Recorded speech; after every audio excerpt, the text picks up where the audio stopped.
अच्छा जी, thinking is a large part of our lives. Allah करे ऐसा ही हो। खैर, हम सोचते हैं, हम फैसले लेते हैं, फैसले हमारे दिन का बहुत बड़ा हिस्सा होते हैं और हमारी ज़िंदगी में बहुत ज़्यादा अहमियत रखते हैं। और हमारे फैसले की क्वालिटी डिटर्मिन होती है इनपुट और प्रोसेसिंग से। Let me tell you what I mean. So let's say ये मेरा इनपुट है, या अब्राकडाब्रा।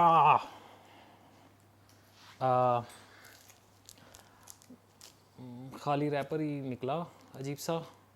एक दफ़ा फिर से ट्राई करते हैं। खुल जा सिम सिम और something. No, it's still a rapper. But if I change my input, pa pa, pum pum, to do, da da. Clear reasoning.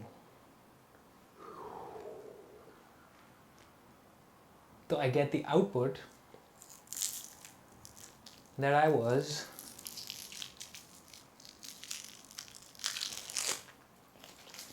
looking for.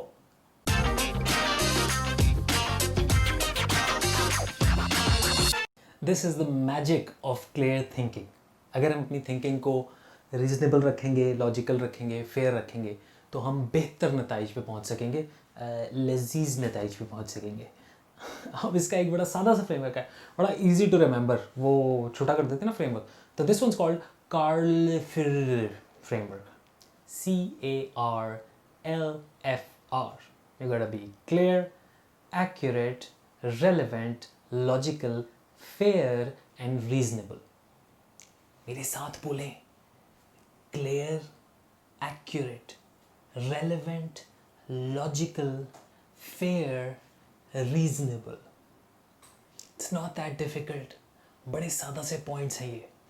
Okay, so this is very important. You have to understand this. If you make this structure in your meetings, जब आप बैठे होते हो, जब आप अकेले brainstorm कर रहे होते हो अपने करियर के बारे में, जब आप इदारे में बैठे होते हो अपनी टीम के साथ और आप brainstorm कर रहे हो नए ideas और strategic moves, make sure that you have someone who's got these statements down so that we can ensure that we're looking at the problem from different perspectives and ensuring that some kind of a system is being followed. Now, what is Carlfer? सबसे पहले अपने आप से आप ये सवाल करो, am I clear? Am I clear in what it is that I'm trying to achieve? Have we defined the problem clearly? अगर आपने कोई बात कह दी है तो establish करें कि बाकी लोग उस वक्त टेबल पे same page पे हैं, by asking them what do you understand by the discussion that we've had so far. And if someone else is making the presentation, you make sure that you voice it or paraphrase it from your end so that we can establish that everyone on the table is clear on what we're trying to achieve or the problem that we're trying to solve. Number 2, accurate. The information that we have, हम जो तफसीलात लेके, जो information लेके ये फ़ैसला लेना चाह रहे हैं, क्या वो इन्फॉर्मेशन एक्यूरेट है? Is it fact based? Yes और नो? सो ऑलवेज चेक कि जो भी हम रीजंस बना रहे हैं अपने डिसीजन के, वो फैक्ट्स पे बेस करते हैं और उनमें जजमेंट्स कम से कम हों. Number 3, relevant. कभी कभी मीटिंग्स जो हैं वो ऑफ ट्रैक चली जाती हैं. So at every moment keep asking yourself, whatever it is that we're discussing right now, this thought that I feel like I should share with the room, is it relevant? क्या ये हमारे आज के मौजू के साथ relevant है या नहीं? Number 4, be logical. आप जो भी फैसले ले रहे हो, जो भी इंफॉर्मेशन लेके आ रहे हो, जो भी डिस्कशन कर रहे हो, keep connecting it to the bigger picture. ये मेरे वैल्यूज़ के साथ अलाइंड है, ये मेरे वर्ल्ड व्यू के साथ अलाइंड है, ये मेरे ओवरऑल पर्पस के साथ अलाइंड है, मेरे मीनिंग मेरे या इदारे के, so that we are always working in a logical rational framework. Number 5, be fair.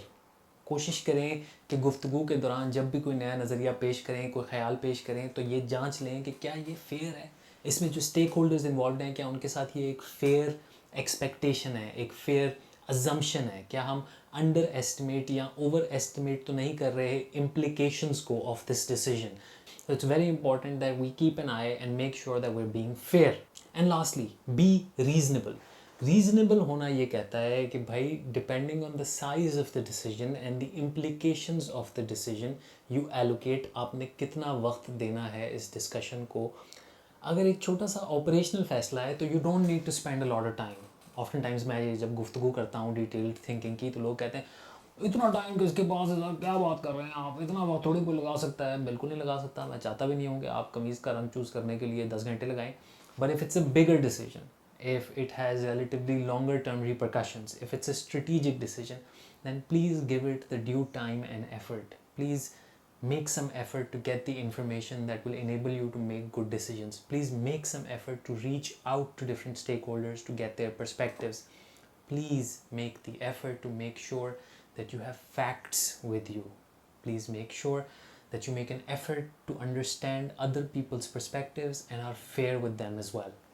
These are some of the considerations that go into making a good decision.